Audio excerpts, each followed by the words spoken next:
Good morning, class 9 students. This is our third video of chapter number 3, constitutional design. In the previous video we have read about we have see that how to the constitution is affected on South Africa throughout the hands of Nelson Mandela. Today we are starting from page number 21. Why do we need a constitution?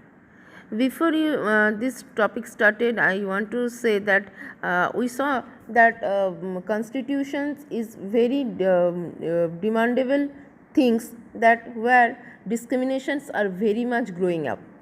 ऐसा जगह जहाँ पर discrimination की बहुत ज़्यादा भेदाभेद बहुत तरीके का बढ़ जाता है, वहाँ पर एक सांविधानिक आइन की ज़रूरत लागू होना बहुत ज़रूरी है. हम लोग देखें अपार्थाइड सिस्टम जो कि depends on the skin colour, एक माने जिसका कोई वजूद ही नहीं होना चाहिए, बट वहाँ पर स्किन कलर के ऊपर बहुत ज़्यादा डिस्क्रिमिनेशन चल रही थी. तो जहाँ पे लोग प्रतिवाद करते करते, जब मैं बोली हूँ बार बार एक ही चीज़ की, कोई भी चीज़ ज़्यादा दिन टिकने वाला नहीं होता है. हम पीपल, क्योंकि डेमोक्रेसी हम लोग पहला हमारा थॉट क्या है, डेमोक्रेसी. वहाँ पर भी साउथ अफ्रीका में डेमोक्रेसी तो लागू हुआ था, लेकिन संविधान का ज़रूरत इसीलिए पड़ा. डेमोक्रेसी के आधार पे ब्रिटिश यूरोप लोग, वाइटिश पीपल, वो लोग ब्लैक स्किन कलर के लोगों के ऊपर अत्याचार इतना कर रहे थे, उन लोग को एकदम एक साइड एक कॉर्नर बना के रख रहे थे. अत्याचार, मार पीट, मर्डर सब कुछ कर रहे थे.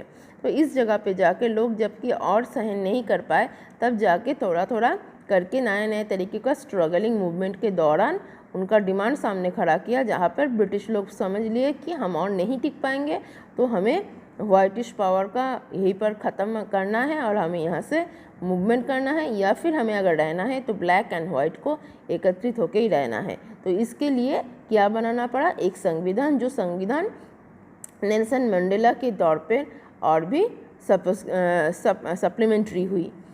नाउ अब हम जो कॉन्स्टिट्यूशन देख रहे हैं, मतलब संविधान, why do we need a constitution, क्यों ज़रूरत पड़ा हमें इस कॉन्स्टिट्यूशन का, या फिर संविधान का ज़रूरत क्या है. The South African example is a good way to understand why we need a constitution and what to constitution do. हमें पता चल गया साउथ अफ्रीका की घटना को देखते हुए कि संविधान की ज़रूरत क्यों पड़ा. क्योंकि एक आइन मतलब एक, जैसे हमारे घर में हमारे माता पिता की बात हम अमान्य नहीं कर सकते, वैसा ही संविधान जिसके बात को हम अमान्य नहीं कर पाएंगे. The oppressor and the oppressed, मतलब जो प्रतिवाद कर रहा है और जो लोग अत्याचार कर रहे हैं. In this new democracy we are planning to live together as equal. सबको अब इस गणतंत्र के आधार पर सबको एक बन के रहना है. It was not going to be easy for them to trust each other. अगर संविधान नहीं होता तो बिना संविधान के कोई भी समाज के शासक दल और शोषित दल किसी के साथ एक दूसरे के ऊपर विश्वास रखना इतना आसान नहीं था. दे हैड देयर फेयर, सबके अंदर अपना अपना एक डर रहता था. They wanted to safeguard their interest, जो जिसका इंटरेस्ट है वो अपने अपने इंटरेस्ट को सेफगार्ड करता. The black majority was keen to ensure that the democratic principle of the majority rule was not compromise. They wanted substantial social and economic rights. देखे थे हम लोग साउथ अफ्रीका में कि वाइट्स लोगों से डर ही उनके अंदर अगर डर ही पैदा रहता तो वो सामाजिक और इकोनॉमिक अधिकारों से उन लोग को हमेशा दूर रहना पड़ता. The white minority was keen to protect its privilege and property. White minority वो लोग भी अपना, मतलब वाइट भले कम है लेकिन वो लोग अपना अपना संपत्ति, अपना क्या चाहिए, अपना दबाव, ये सब चीज़ों में ज़्यादा अपने आप को आगे बरकरार रखता. Next page number 22 sorry. After long negotiations both parties agreed to compromise, मतलब वही 28. After long negotiations both parties agreed to compromise. देखे थे हम लोग कि लगभग 28 साल नेल्सन मंडेला भी अपने आप को कारागार में बंदी बना लिए थे. तो ये जो बहुत लंबी लड़ाई के बाद जो कॉम्प्रोमाइज़, जो मिलजुल मीमांसा में आए, the whites agreed to principle of majority rule and that 1 person 1 vote. अब सभी जगह पर ये भी जैसे हमारे डेमोक्रेसी का सब थर्ड फीचर्स में क्या था, 1 person 1 vote 1 value, इस चीज़ में वो लोग भी सहमत सहमत दिया। They also agree to accept some basic right for the poor and the workers. उन लोग ने जैसे कॉन्स्टिट्यूशन लागू हो गया, अब उन लोग को ये समझ में आया कि समाज के गरीब और मजदूर लेबर का भी एक हक होना चाहिए। The blacks agree that majority rule would not be absolute. They agreed that majority would not take away the property of the white minority. कभी अब ब्लैक लोग भी ये नहीं बोल रहे कि वाइट लोग सब सिर्फ लूट के चले जाएंगे, ऐसा भी बात नहीं है। This compromise was not easy. ये जो कॉम्प्रोमाइज़ हुआ, ब्लैक भी मान रहे हैं, वाइट भी मान रहे हैं, ये इतना भी आसान नहीं है। How was this compromise going to be implemented? कैसे ये कॉम्प्रोमाइज़ बना के तैयार हुई? Even if they manage to trust each other, what was the guarantee that this trust will not be broken in future?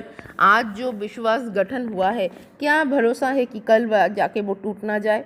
The only way to build and maintain trust in such a situation is to write down some rules of the game that everyone would abide by.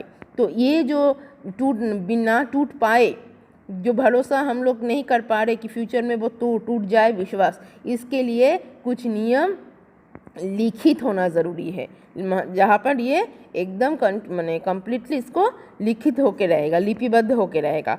This rules lay down how the rulers are to be chosen in futures. यहाँ पर ये भी रहेगा कैसे शासक को एक साल माने हर 5 साल बाद या फिर हर बार कैसे शासक को चुना जाएगा। This rules also determine what the elected governments are empowered to do and what they can not do. जहाँ पे ये भी लिखा रहेगा सरकार कैसे काम करेगा, कितना तक उसका हक है और क्या क्या काम सरकार भी नहीं कर पाता है।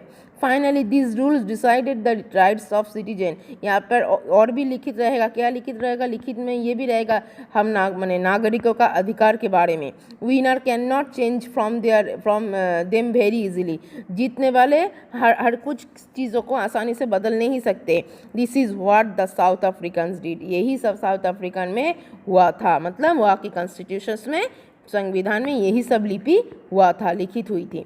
They also agreed that this rules will be supreme, मतलब संविधान का आईन ही सबसे बड़ा है और किसी का नहीं। That no government will be able to ignore this. कोई भी भला सरकार आ जाए, चाहे जितने भी क्षमतावान पावरफुल गवर्नमेंट आ जाए, कोई भी इसको इग्नोर नहीं कर पाएगा। This set of basic rules is called a constitution. ये सारे जो बेसिक मतलब सार्विक जो नियम के आधार पे जो बुक लिखा जाता है, उसी किताब को बोला जाता है कॉन्स्टिट्यूशन और फिर संविधान। Constitution making is not unique to South Africa. Constitutions बनने ही एकदम यूनिक नहीं बन गया था South Africa. Every country has diverse groups of people. हर एक देश में हर एक तरीके के लोग रहते हैं। देयर रिलेशनशिप में not been have such bad as that between the white and the black in South Africa. हमारे देश में भी तो है कितने प्रकार के, कितने धर्म, कितने जाति का संस्कृति के लोग हैं, लेकिन सब जगह पर क्या साउथ अफ्रीका के जैसे मारपीट हो रहा है? नहीं। But all over the world people have differences of opinion and interest. सभी जगह के लोगों का अलग अलग ओपिनियन होता है, अलग अलग चाहिदा होता है। वेदर डेमोक्रेटिक और not, most countries in the world need to have this basic rules. जहाँ पर डेमोक्रेसी है, कई कई जगह पर संविधान ना भी हो, लेकिन ये सारे रूल्स को फॉलो किया ही जाता है। This applies not just to government. ये सरकार के द्वारा तैयार नहीं होता है, ये अपने सोच के ऊपर। मैं मार के बदले में अगर मार दूंगी तो वो अपना सोच है। Any association needs to have to its constitution. चाहे जो भी संस्थान हो, सबका एक अलग अलग संविधान होना चाहिए। मैंने जैसे मेरे लाइफ का एक प्रिंसिपल होना चाहिए। वही अब मैं बोली कोई मुझे मार के चला गया, मैं भी उल्टा उसको मार दी, नहीं, अगर उसको मैं नहीं मारूंगी, उसके साथ फिर मैं अच्छे से बात करूंगी तो होगा मेरे लाइफ का कॉन्स्टिट्यूशन। हर एक ज़िंदगी का भी संविधान होना चाहिए। सबकी ज़िंदगी का प्रिंसिपल होता है ना, तो principle is what? Principle is also constitution. It could be a club in your area, a cooperative society और a political party, they all need a constitution. तुम्हारे गाँव के छोटा मोटा जो समवाय समिति से लेके शुरू करके समाज के कोई पॉलिटिकल, सबका अलग अलग संविधान होना चाहिए, मतलब सबका अलग अलग प्रिंसिपल होना चाहिए, नीति। Thus, the constitution of a country is set of written rules that are accepted by all people living together in a country. संविधान में जो चीज़ लिखा जाएगा उसको हर एक समाज के हर लोगों के द्वारा स्वीकृति मिलना जरूरी है।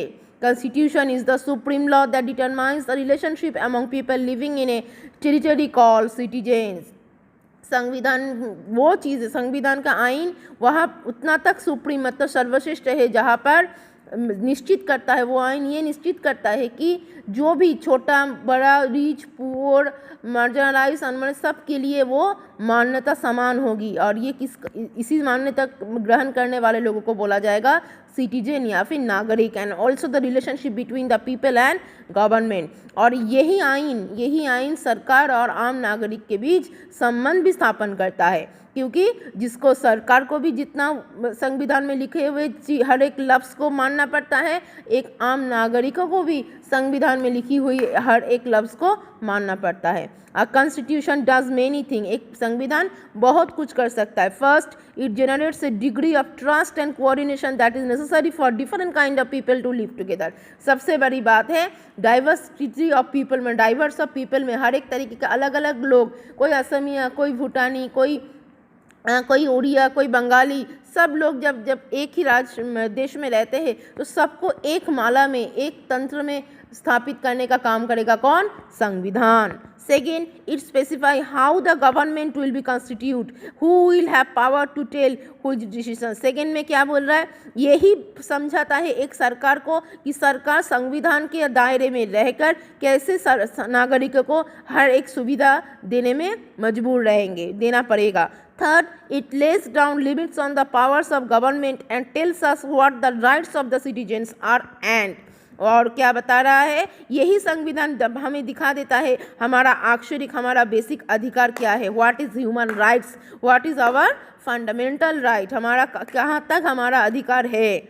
Fourth and the last, it expresses the aspirations of the people about creating a good society। जहाँ पर हमें हमारा बेसिक अधिकार समझ में आ गया तो उसी अधिकार से हम एक सभ्य समाज का उद्घाटन कर सकते हैं, एक सभ्य समाज हम तैयार कर सकते हैं जहाँ पे सब एक माला में बांध कर हम सब एक दूसरे के साथ हाथ में हाथ मिलाकर चल सकते हैं। संविधान हमारा इसीलिए ज़रूरत पड़ा। All countries that have constitutions are not necessarily democratic। सब जगह में कॉन्स्टिट्यूशन होना मतलब डेमोक्रेसी फॉलो नहीं होता, डेमोक्रेट गणतांत्रिक रहेगा इतना ज़रूरी नहीं है, लेकिन एक आइन तो रहना ज़रूरी है। But all countries that are democratic will have constitution. लेकिन जहाँ पर डेमोक्रेसी लागू है वहाँ पर संविधान भी लागू है, क्योंकि डेमोक्रेसी मतलब क्या? आज़ाद हो गए, स्वतंत्रता मिल गई, हम लोग सब डेमोक्रेसी के फीचर्स पालन कर रहे, लेकिन सब फीचर्स पालन कर सब अपने आप को राजा मानने शुरू करेंगे तो मुश्किल हो जाएगा ना। तो उस जगह पे एक नियम के आधार पे हमें संविधान होना ज़रूरी है। After the war of independence against Great Britain, मतलब अंग्रेज के विरुद्ध में जो स्वतंत्रता हमें आज़ादी मिली, the Americans gave themselves a constitution. America पहला संविधान लागू किया। आफ्टर द रेवोल्यूशन के बाद, फ्रेंच रेवोल्यूशन जैसे हुआ था, after the revolution the French people approved the democratic constitution. France में भी हम लोग देखें, फ्रांस में भी आज़ाद गणतंत्र मिल गई, गणतंत्र लागू होने के साथ साथ फ्रांस 1789 के बाद वहाँ पर भी एक संविधान लागू हो गया। Since then it has become a practice in all democracies to have written a constitution. उस समय से फ्रेंच रेवोल्यूशन की घटना को देखते हुए वर्ल्ड के लगभग सभी डेमोक्रेटिक कंट्री को इस बात का रियलाइजेशन हुआ कि हमारे देश को भी अपना अपना संविधान होना ज़रूरी है, जहाँ पे हम समाज के हर एक तरीके के डाइवर्स पीपल को लेकर एक माला में बांध के रह सकते हैं। Children, today's that's it. We will get back on our next video. तब तक गुड बाय।